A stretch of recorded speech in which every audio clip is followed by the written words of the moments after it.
नमस्कार. आजच्या या दुसऱ्या भागात सगळ्या पालकांचं आणि लहान मुलांचं स्वागत करतो. आपण या एपिसोडमध्ये मागच्या वेळेसारखंच एक सवय बघणार आहोत.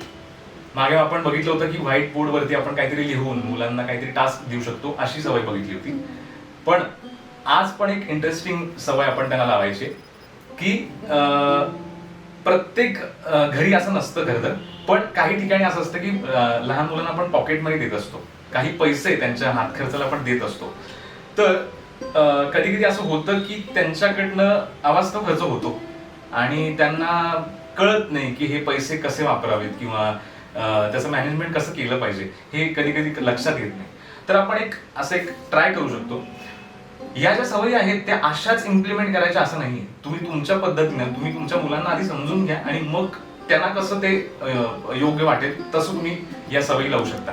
पण खास करून या सवयीमध्ये त्यांना असं नको वाटायला की तुम्ही डाऊट घेताय त्यांच्यावरती की पैसे कुठे गेले, काल तुला एवढे पैसे दिले होते, आज कुठे गेले, सगळे खर्च केलेस, कुठे उडवलेस, ही वाक्य न म्हणता त्यांना एक छोटीशी वही घालून द्यायची आणि त्याच्यामध्ये समोर एक तारीख आणि किती त्यांना पैसे दिले ती अमाऊंट आणि आज किती खर्च झाले आणि कशाला खर्च झाले याचं सगळं ते गणित मांडायचं त्यांना. हे सगळे जमा खर्च त्यांच्याकडनं तुम्ही त्यांना सांगायचे की याला हे खर्च झाले, त्याला ते खर्च झाले, हे त्यांना सांगायचंय.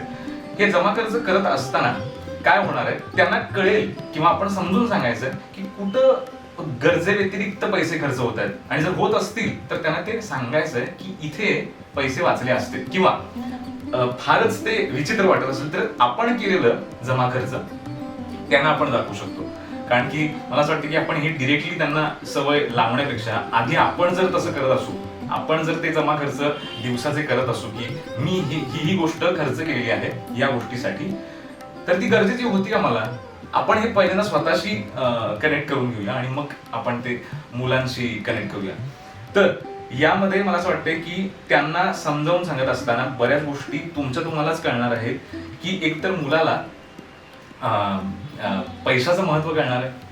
दुसरं महत्वाचं म्हणजे की जर इन केस मुलगा ते पैसे साठवत असेल तर कालांतराने असं होणार आहे की मुलाला खरंच एखाद्या वस्तूची गरज आहे, खूप गरजेची वस्तू आहे ती आणि त्या घ्यायची आहे पण ती खूप महाग आहे, उदाहरणार्थ सायकल, ती घ्यायची आहे समजा, पण त्या सगळ्या सेव्हिंग्स मधनं तो काहीतरी मदत करू शकेल असं तुम्ही त्यांना सांगू शकता. म्हणजे आपण हे राहिलेले पैसे काही दिवसांनी एक छान गरजेची वस्तू घेऊया असं आपण त्यांना सांगू शकतो.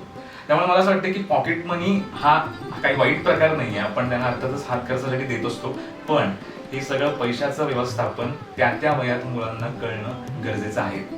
ही सवय आपण आहे तशी लावायची का तुम्ही त्यात काय बदल करू शकता हे तुमच्यावरती, पण ही सवय लावल्यानंतर बऱ्याच गोष्टींचा आउटकम तुम्हाला नक्कीच कळेल.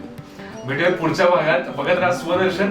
बदल महत्वाचा आहे पण सुरुवात करेक्ट.